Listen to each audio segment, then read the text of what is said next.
Dublin Castle, a structure built over 800 years ago.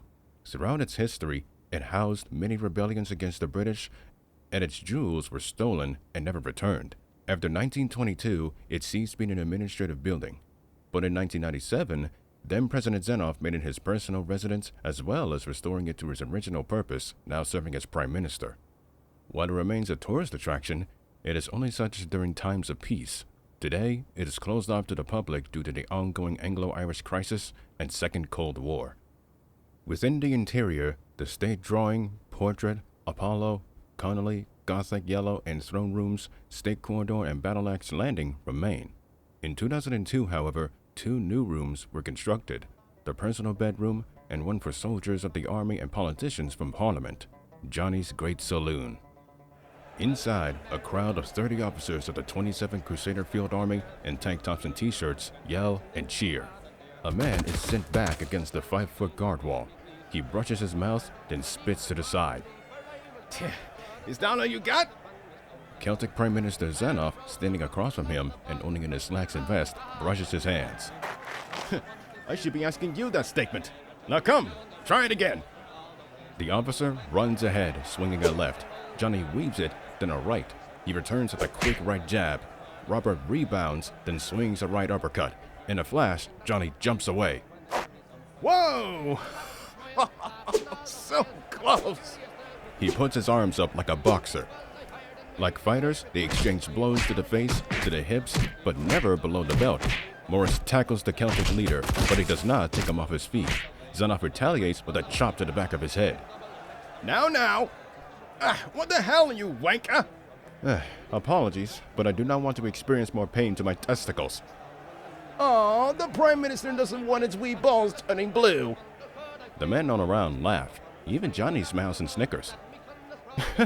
Yes, very funny. Although, my experience in Academy City pales in comparison to what all of you have done.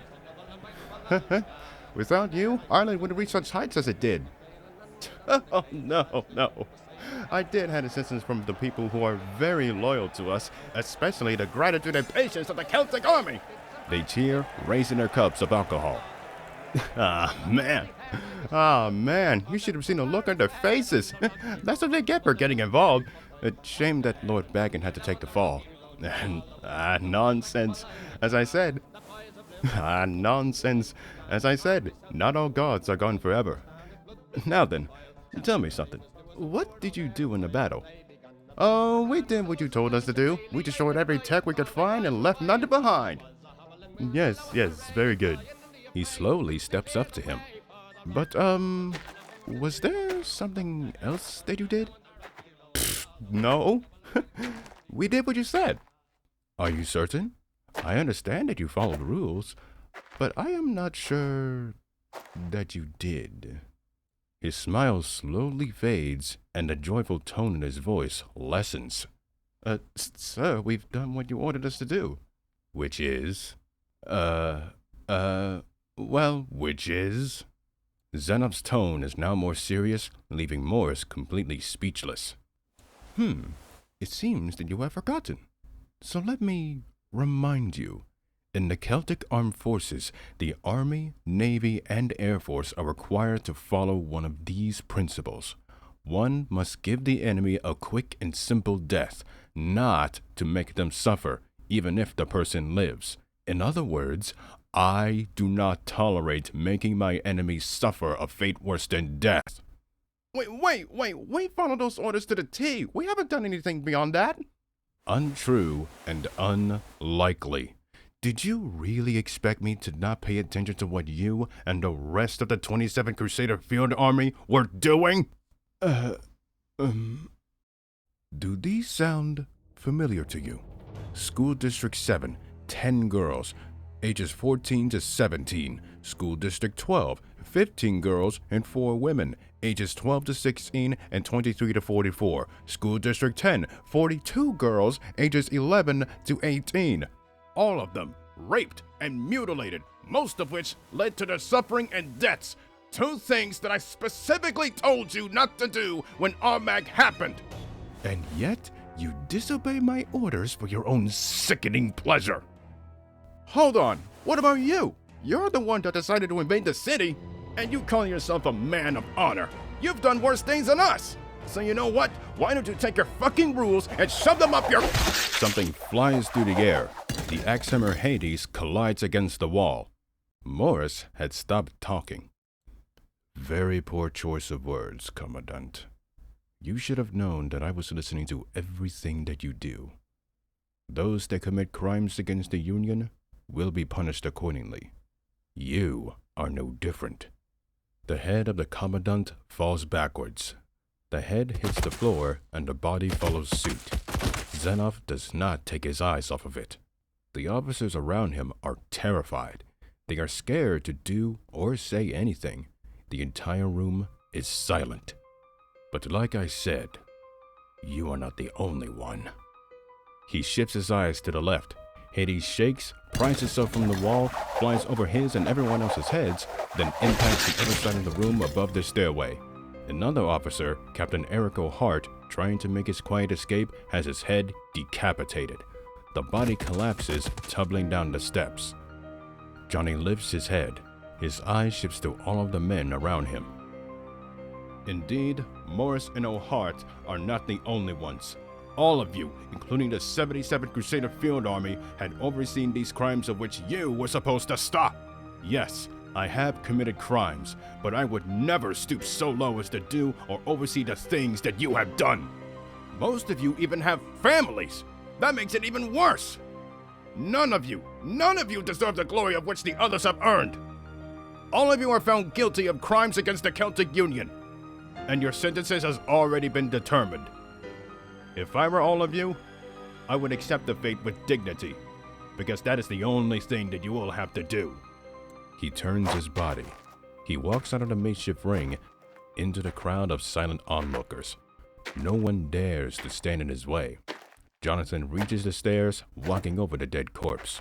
One man approaches behind him. Zanoff stops, looking behind him. No words are said to him.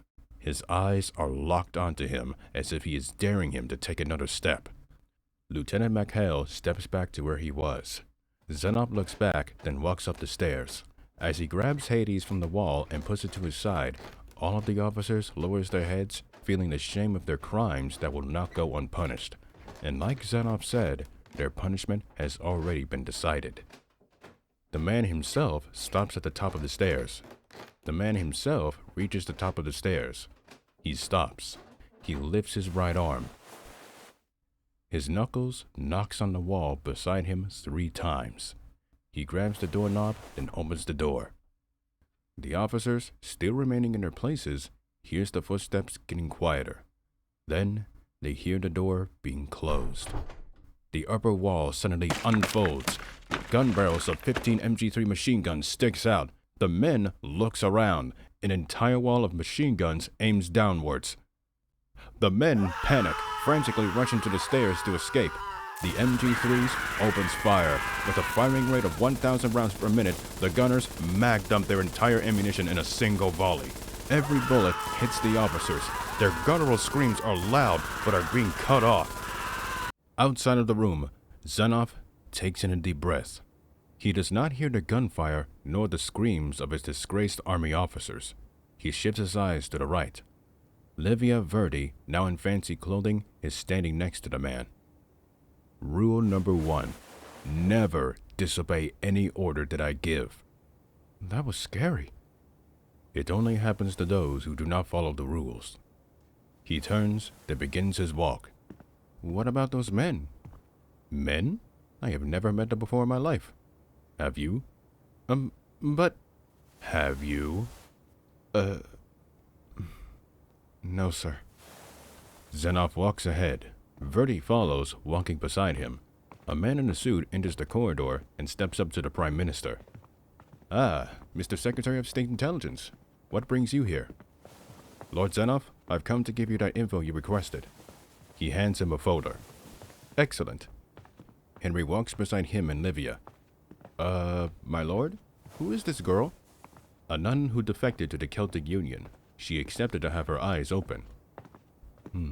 I see. So, why do you need information on this Esper? Don't you already know about her?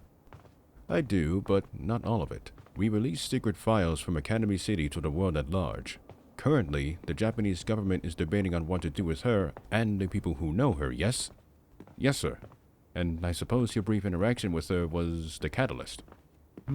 Part of it. I noticed that she and the boy had their power increased, same as the Eastern Witch and the teleporter. They stop in front of a set of doors. Henry opens one, letting the Prime Minister and the girl inside the personal office and bedroom. Livia, take a seat in front of my desk. She does as the man tells her to do. Jonathan himself sits in his seat behind his office desk. And if my prediction is true, then it will make sense of all of it. Yet it would make me wonder if Ulyclese himself told them of the side effects. At least, the downsides of it. He lays the folder on the desk. Nevertheless, when she got involved, she had to be one of the new targets, seeing as what she did. All for the sake of your revenge, sir? It is more than just petty revenge. He picks up something that was inside of the folder. I am doing it for my daughter. Aside from Ulyclese, Jennifer is the only family I have left, and I want to remove any potential danger that leads to her. And even though she is in good hands with Natasi's daughter, I will do whatever it takes. I only hope that she understands. His eyes stares at a small bag. Inside of it are pieces of chestnut brown hair. You still intend to help her, right? She told me that she and her family have history with these individuals, aside from the boy and the witch. So she would be a good distraction. Yet holding this in my hand feels sickening. And the fact that she will go this far as to obtaining our technology is questionable, even if this technology is not supposed to be in this dimension. But a deal is a deal, I suppose. Take this to the Ministry of Science and Technology, and take a copy of this as well. He hands him a copy of another print to him. See if they can replicate what Academy City had done. Right away, my lord. The man turns and runs out of the room. So, what will you do? It is a bit complicated to explain. Because of what Academy City did? Ah, so you do know. Only a little. I've only heard that it is a place that Alistair called his playground. That I can agree. But my views on it are very different. I am more focused on the darker aspects that Crawley had been keeping away from the public conscious. It seemed that his mind was more distorted than I thought. Have you met Alistair? Once, back on June 18th. From the moment that he started talking, I knew that he was a man, or thing, that was lost in his own way. But that should be the least of your concerns. Like I said, you have much to learn. Are you willing to listen? Yes, Mr. Zanoff. Jonathan stands to his feet. Good. Now, follow me to the training grounds. He walks around his desk, and with his new apprentice beside him, the two walk out of the room. But he leaves the open folder on the desk. On it is a full document containing the information, status, and history of one of the Celtic Union's main targets, the Level 5 Mikoto Misaka. Beside it is another document containing something that she was involved in since August 4th, 2004. Project Radio Noise.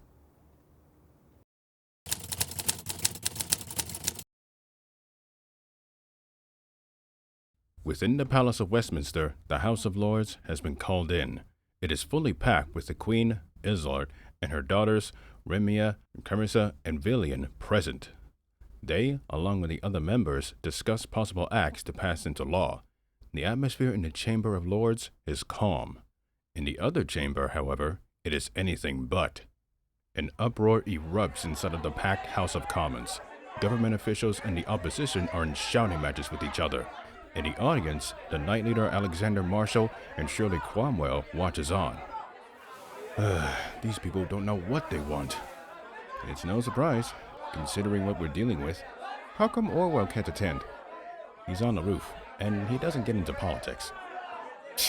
Lucky him. On the floor, the Speaker of the House stands to his feet. Order! Order! The calls are heard.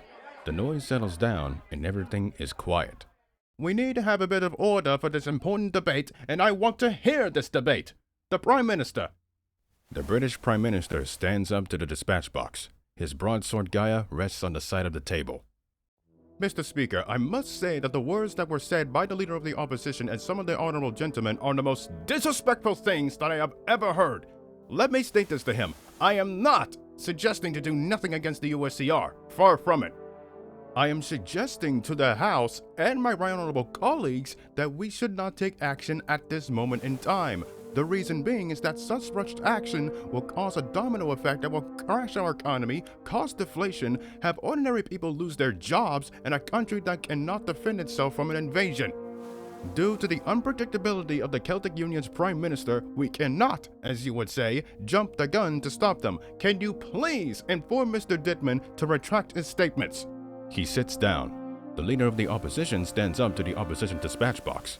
Mr. Speaker, I'm finding it very difficult that the Prime Minister, a person not of this world, mind you, is concerned of our economy, that he has refused to look at the bigger picture. Though he is correct of this country's outcome, I must inform him that the United Kingdom is a member of NATO. If the Celtic Union proceeds with an invasion of Britain, France, or Spain, then Article 5 will be enacted. Speaking of Spain, this is exactly why we asked the Prime Minister and his Chiefs of Staff to form a plan of attack with our NATO allies. We had done such for the Battle of Academy City, so why not now? Maybe he can explain that one.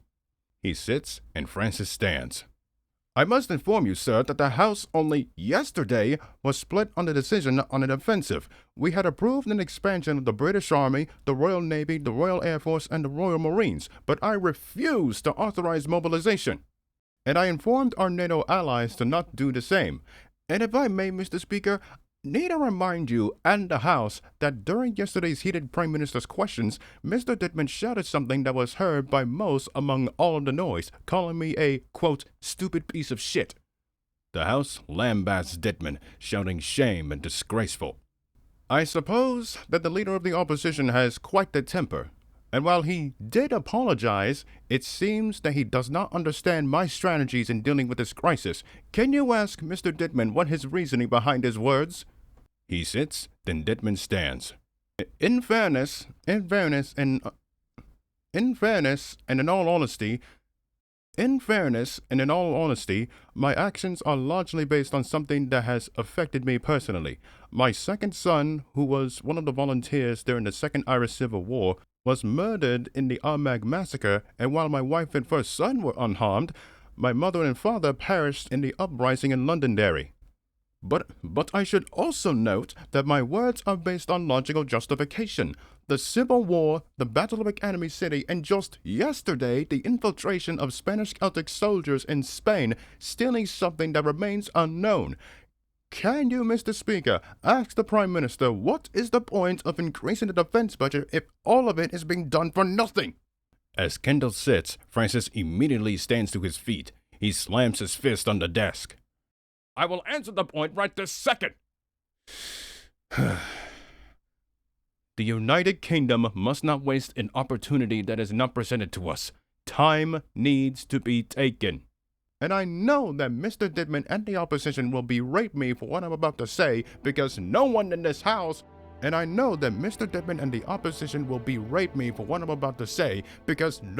House has the courage to speak it from their chest. The real reason as to why I have not authorized mass mobilization is because this country is not ready. Not for a war in the British Isles, I am talking about a continuation of the Third World War. I had informed the European Parliament that war is inevitable, but I had realized only last night that it will not just be the UK and the Celtic Union at war, but the entire world. North and South America, Europe, Asia, Africa, and Oceania, all of us will be dragged into an endless hell with no escape. That is why proper preparation needs to be implemented. If the leader of the opposition, whose feelings I understand, the House of Commons, and the people of Britain still believe that we should act now, then can you tell them, Mr. Speaker, that I am not worthy to be their Prime Minister? And if I am removed, know this.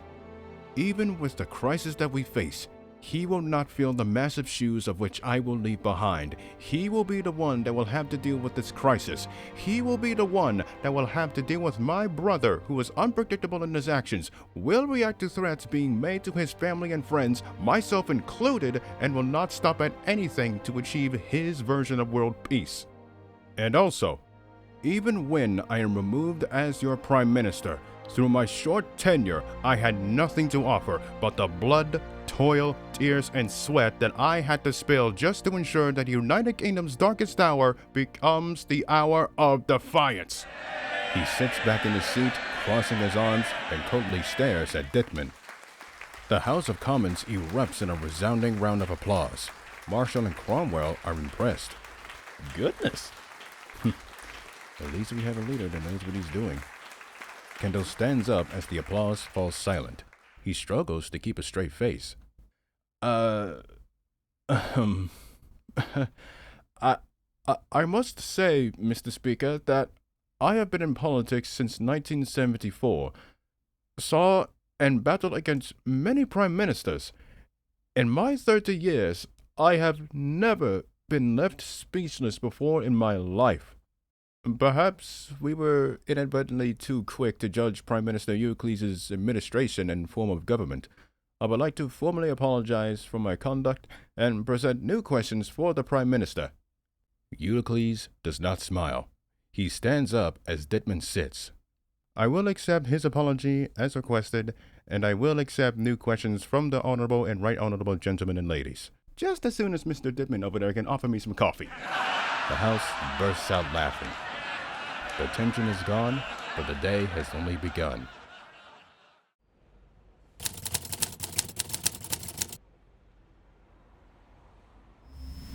A portal opens on the road.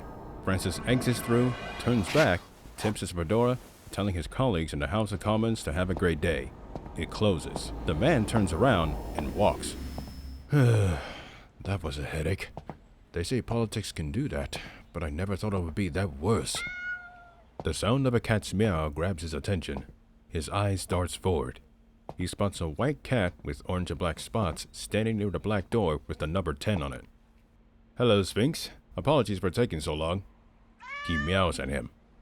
I see that your master has not let you inside. Let me help you. He opens the black door. The cat rushes inside with the Prime Minister following suit. As the door closes, the atmosphere inside the private residence calms his nerves tremendously. Oh, there you are. He shifts his head left.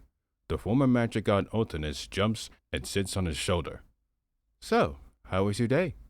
Exhausted. Why did you leave Sphinx out? I didn't. His master forgot to let him in. And where is she right now? In your bedroom. Doing what exactly? What do you think? He walks ahead with Othinus on his shoulder and Sphinx following him. Francis walks up the stairs. He passes many portraits of previous prime ministers who came before him. So much responsibility resting on these men and women's shoulders. Hard to imagine the pressure weighing them down, especially with the wars. Both he and Othinus suddenly hears the sound of snoring. Of course. Reaching the upper floor, he turns right. He steps up to an open door and looks inside. He lightly shakes his head at what he is seeing. Sphinx runs inside and sits down.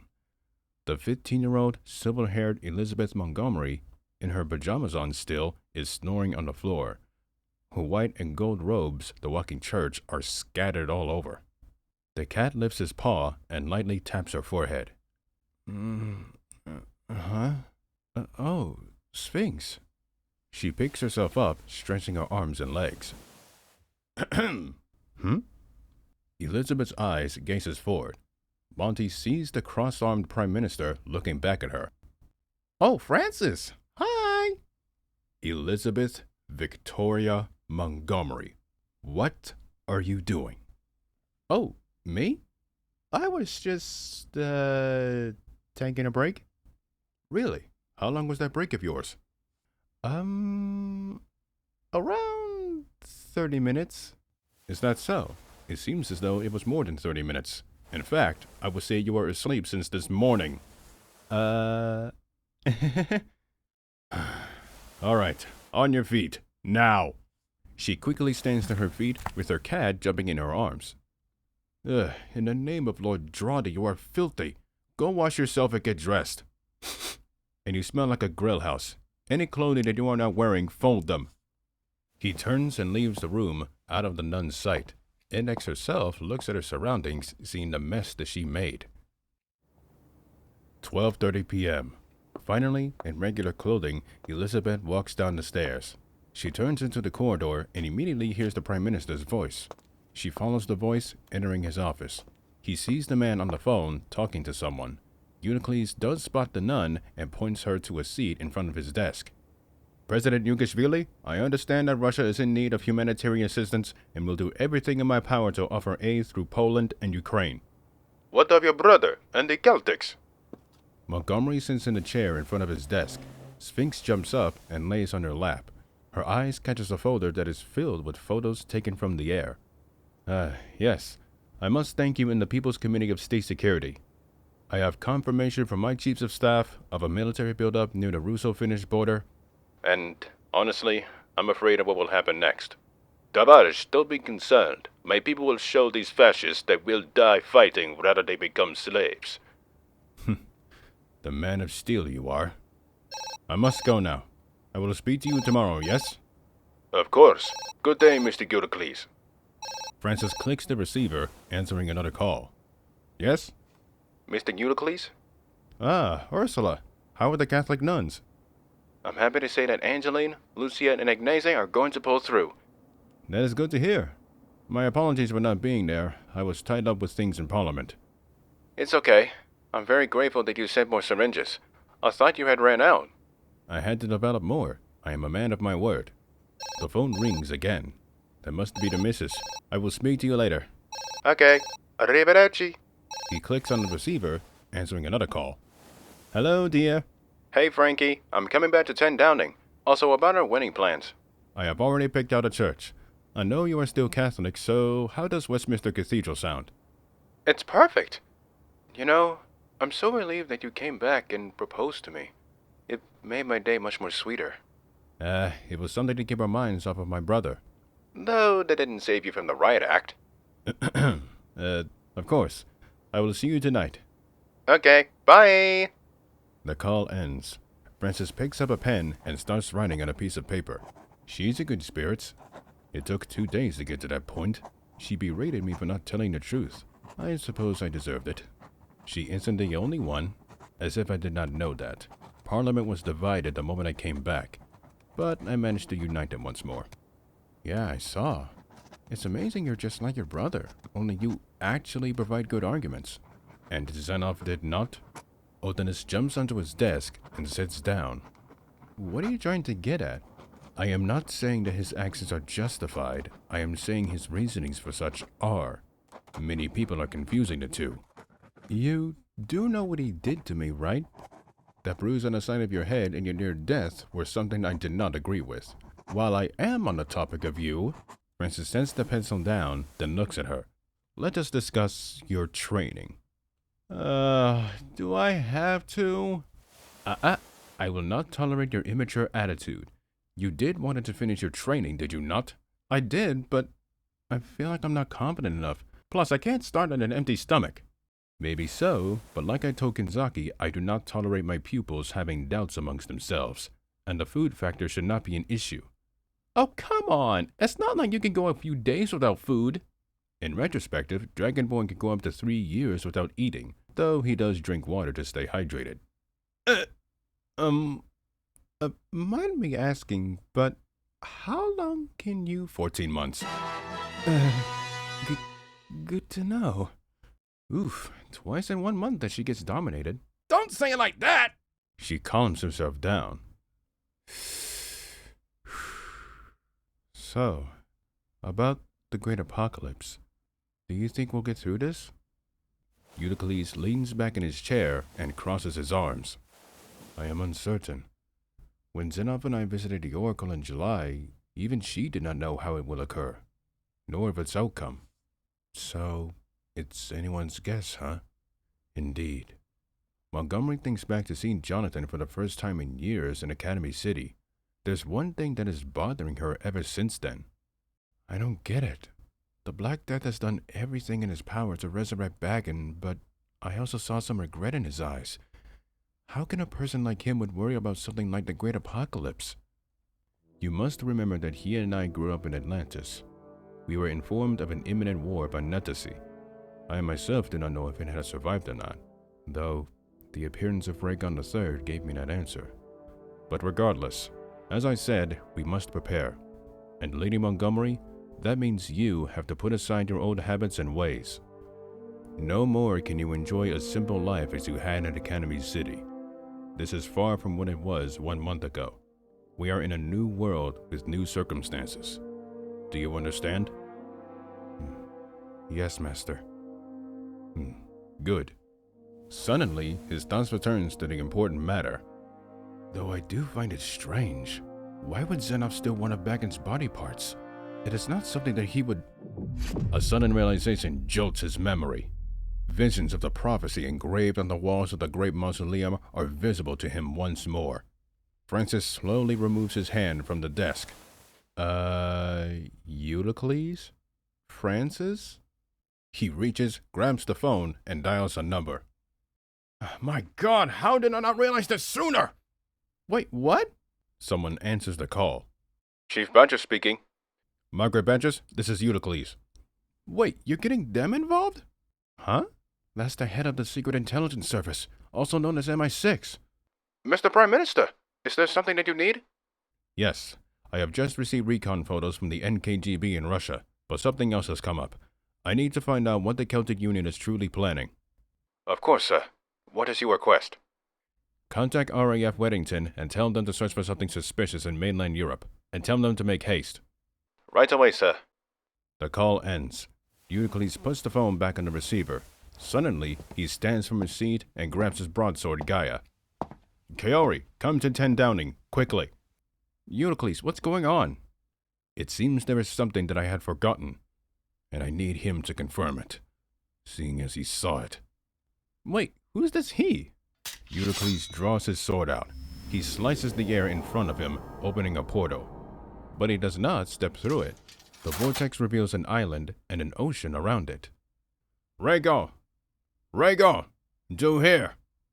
Both Index and Othinus become shocked as they know his true name. Wait, what?